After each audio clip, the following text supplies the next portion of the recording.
Hi friends, welcome to Sakshi Kitchen. ഇന്ന് ഞാൻ വന്നിരിക്കുന്ന ഒരു സ്പെഷ്യൽ ജ്യൂസിന്റെ റെസിപ്പി ആയിട്ടാണ്. ഈ വേനൽക്കാലത്ത് കുടിക്കാൻ പറ്റിയ നല്ല ടേസ്റ്റി ആയിട്ടുള്ള ഡ്രിങ്ക് ആണിത്.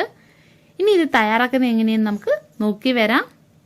അപ്പോൾ ഈ ഡ്രിങ്ക് തയ്യാറാക്കാനായിട്ട് ഒരു കഷ്ണം മത്തങ്ങ എടുത്തിട്ടുണ്ട്. ഇതിന്റെ ജ്യൂസ് നിങ്ങൾ തയ്യാറാക്കി കഴിഞ്ഞാൽ മത്തങ്ങയുടെ ജ്യൂസ് ആണെന്ന് ആരും പറയില്ല, അത്രയ്ക്ക് ടേസ്റ്റിയാണ്. ഇനി ഇതിന്റെ തൊലി കളഞ്ഞിട്ട് നമുക്ക് കട്ട് ചെയ്തെടുത്തിട്ട് വരാം. അപ്പോൾ മത്തങ്ങ കട്ട് ചെയ്തെടുത്തിട്ടുണ്ട്. ഇനി ഇത് നമുക്കൊന്ന് വേവിച്ചെടുക്കണം. അപ്പോൾ അതിനായിട്ട് ഞാനൊരു പാനിലേക്ക് ഇട്ട് കൊടുക്കുന്നുണ്ട്. കുക്കറിലൊന്നും വേവിക്കേണ്ട ആവശ്യമില്ല, 5 മിനിറ്റിനുള്ളിൽ തന്നെ ഈ മത്തങ്ങ നമുക്ക് വെന്ത് കിട്ടും. ഇനി വേവാനായിട്ട് വെള്ളം കൂടി ഒഴിച്ചു കൊടുക്കാം. ഇനി ഇതിലേക്ക് ഒരു കളറിന് വേണ്ടിയിട്ട് ഞാൻ സ്വല്പം മഞ്ഞൾപ്പൊടി ചേർക്കുന്നുണ്ട്. നിങ്ങൾ ജ്യൂസ് ഉണ്ടാക്കി കഴിയുമ്പോൾ അതിൽ ഈ മഞ്ഞൾപ്പൊടിയുടെ കുത്തലുണ്ടാകത്തില്ല, വേവിക്കാൻ വെക്കുമ്പോൾ തന്നെ ചേർക്കണേ. ഞാനിത് ചേർക്കുന്നത് ജ്യൂസിന് നല്ലൊരു യെല്ലോ കളർ കിട്ടാൻ വേണ്ടിയിട്ടാണ്. മഞ്ഞൾപ്പൊടി ചേർത്തെന്ന് കരുതി ജ്യൂസിന് ഒരു ടേസ്റ്റ് വ്യത്യാസവും ഉണ്ടാകത്തില്ല. ഇനി ഇത് നമുക്ക് അടച്ചു വെച്ചൊന്ന് വേവിച്ചെടുക്കാം. അപ്പോൾ ദേ മത്തങ്ങ വെന്ത് വന്നിട്ടുണ്ട്.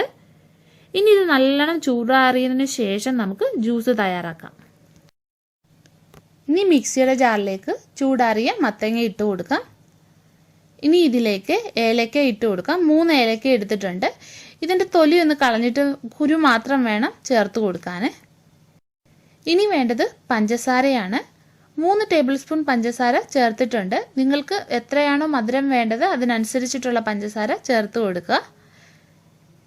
ഇനി ഇതിലേക്ക് പാല് കട്ടിയാക്കിയത് നമുക്ക് ചേർക്കാം. പിന്നെ തണുപ്പിച്ച പാലും കൂടി ചേർക്കാം.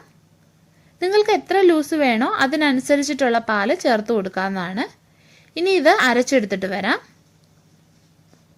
അപ്പോൾ അരച്ചെടുത്തിട്ടുണ്ട്. ഇനി ഇതിലേക്ക് വേണ്ടത് കുതിർത്തെടുത്ത കസകസാണ്, അതും കൂടി ചേർക്കാം.